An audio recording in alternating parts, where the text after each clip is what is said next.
This is where ideals and loyalties are put to test. This is where hindrances and conflicts lead to the survival of the worthy and the fittest. This is where the contention and competition begins. This is where a stiflingly significant atmosphere puts all your menacingly desperate skills to a check, to provide an escape from your inexorable demise. This is the battlefield, a place where boys turn into men. And in a place like this, it's next to being injudicious to jump into the terrain without proper training and strategies that could enhance your chances of survival. Welcoming you to the cantonment, where you'd see the battlefield through my eyes, analyze, and learn to be resilient, no matter how repetitive your cessation may be. I am Pain, and this is a series of tips and tricks that you'd enjoy watching, and that would be worth following to at least make your day a bit longer on the field, if not to render yourself the last man standing tag. So let's go to the drive where you settle relaxing in the back seat. But don't forget to be attentive, else it may cost you your life.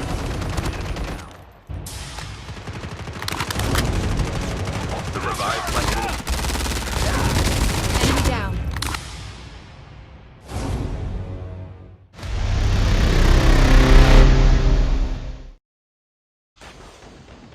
We'll start our series with most basic concept about the combination of weapon one should use. Now, there is no such thing as an ideal combination of weapons, since these days, everything depends upon your level of skill set of using even the oddest of weapons in worst possible scenarios, and still winning the battle. Since this video is all about basics, we'll discuss about that in detail in upcoming videos. Based on range, I'll categorize every possible battle into 4 main domains: the short-range battles, the mid-range battles, long-range battles, and lastly, the extreme long-range battles. Let me show you what I meant. Confronting an enemy standing this close to me is considered a short-range battle.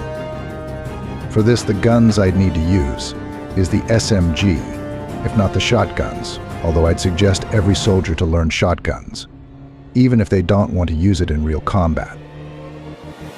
Now, any battle with enemy not closer than this range is a mid-range battle.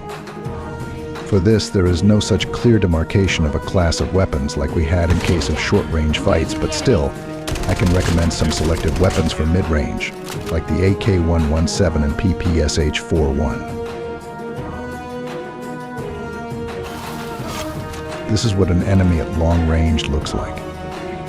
This range can be dominated with all assault rifles and LMGs, although I'd say assault rifles are better. I'll explain the reason in a bit. Lastly, any enemy beyond this point is said to be in extreme long range. And fighting him would be possible obviously with either snipers or explosives like SMRS, etc. This was about ranges and weapons concerned with each range in general. But how do you choose the weapons you need to have in your arsenal? The mechanics of this game allows you to have only 2 weapons, so you can have a grip over only 2 out of the 4 ranges I mentioned. Which range to choose and which range to exclude. Let's see. If you've ever played chess, it's taught to always work on strategies to conquer the middle 4 boxes on the board. Likewise, if you've ever played sports like football, it's evident that the team which dominates the midfield always has a better edge over the opponent team. Same is true for this battlefield too. One who dominates over the mid-range has a better chance of survival and can put up a good defensive style of battle, although he or she may or may not be in a better edge for an attacking style of duel. Secondly, mastering the long-range clashes is a must. It's the basic necessity and eligibility for you to enter the field. However, for extreme long-range confrontations, it's good if you can master snipers, but in case you don't, that's not going to be a big deal. It won't affect you much, provided that you've built a solid foundation about your remaining skill sets. Lastly, those who've mastered the close-range battles and have a firm grip over it can be viewed as the most lethal ones. the kind of soldiers who keep you on tiptoes even at long-range battles, since those who mastered close-range duels are bound to be good at long-range too. Why? Because an athlete who has trained himself for a marathon won't ever get exhausted in a walking contest, as simple as that. Keeping all this in mind, take a break and decide what kind of soldier you want to be based on your range mastery. Do not choose a gun combination just because everyone chooses it. Be unique and autonomous in your decisions, soldier. Although I'd suggest some combinations which you should definitely avoid as a beginner, like using a sniper with a shotgun or SMG. Keep in mind that all these tips are for beginner level only. As we advance ahead in upcoming videos, the concepts would change too. Playing snipers plus shotguns, which I prohibited as of now, would be then considered as one of the most artistic combinations for winning a battle. I'll talk about it in other videos, but as of now, we'll focus on basics only. This was all about gun selection. Let's move ahead.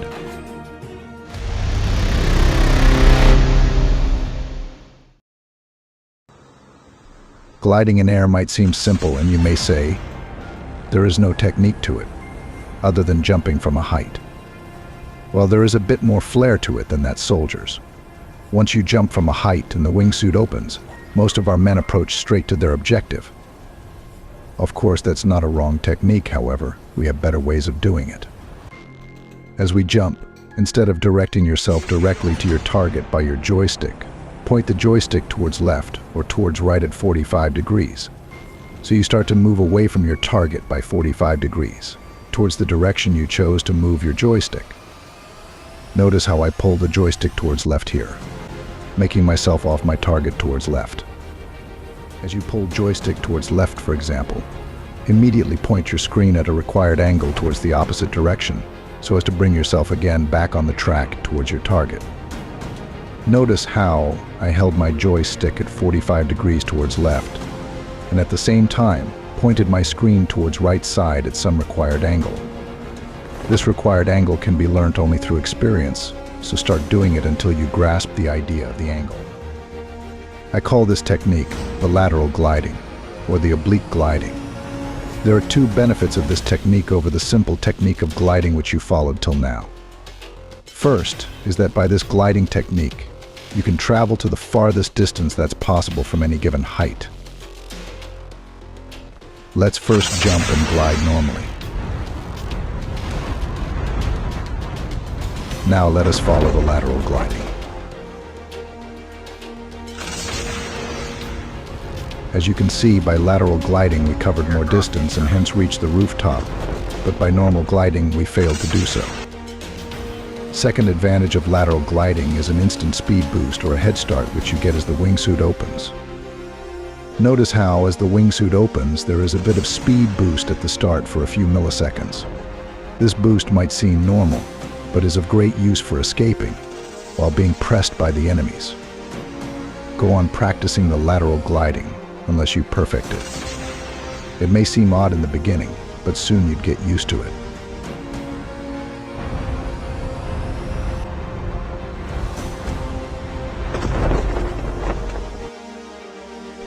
Since my focus is about basics right now, I showed you how to perform this technique. Soon I'll bring more about lateral glide, but before that, master the basics of this glide that I displayed here. Time for mission. Get ready. One of the many reasons that our battlefield differs from rest is that we have this amazing concept of the slide. It seems pretty easy. Press the crouch button while running, and you'll slide on the ground. Although learning the slide is as easy as pressing that crouch button, mastering the slide is quite difficult for a beginner and will take some time. First, let's see when to slide. To be honest, I'd suggest you to keep on sliding every now and then, even if you don't see any potential threat. Sliding makes you a difficult target, especially for those snipers who you don't even know are scoping on you. The sliding motion combined with jumping can create 6 different types of movements which, if mastered, can make you a beast amongst other soldiers. I'll explain all of those in upcoming videos. As of now, master the basics. Now that you know when to slide, let's discuss where to slide during a battle. You need to know that during sliding you can't shoot, and the enemy can knock you down if you stop shooting in mid of a fight. So keep in mind that when you slide in mid of a duel, you must be accurate. Let's see what I mean by accuracy of your slide. The rounds fired by enemy approaches you linearly. Now, imagine the trajectory of the fired bullets. This trajectory is the line of fire. Similarly, let's imagine the trajectory of your body when you slide. Let us call this the line of slide. Always make sure to keep the angle between line of sight and line of fire as close to 90 degrees as possible. In other words, always slide at 90 degrees to the line of fire. This is the proper direction of doing the basic slide, dodging enemies' bullets. Know this, that whichever direction you face is the direction you slide. For example, you can't slide left while facing front all the time. But what if enemy is at your front, but you need to slide left to dodge his bullets? Here's the solution. Turn your screen left for a split second and press the slide button. After that, immediately turn your screen back on your target. The lesser time you take to face back your target after slide, the more efficient and accurate your skill will be.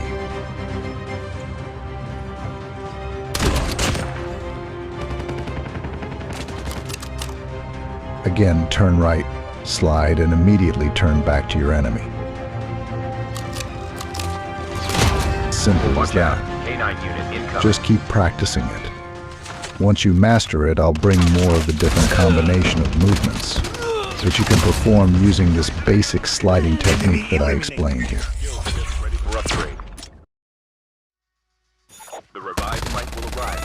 Having driven your chariot all day, steering and wiggling and tiptoeing through those crossfire hurricanes just to show you examples of what needs to be done to preserve your mortality, although being immortal myself, a like would be highly appreciated. Would be bringing more of such tips and tricks in the series. Don't slack off, or else you'd miss the upcoming parts. After all these tips, hope you'll sweat more on the training ground and bleed less on the battlefield. Let's meet again soon, soldier. Tɪᴘs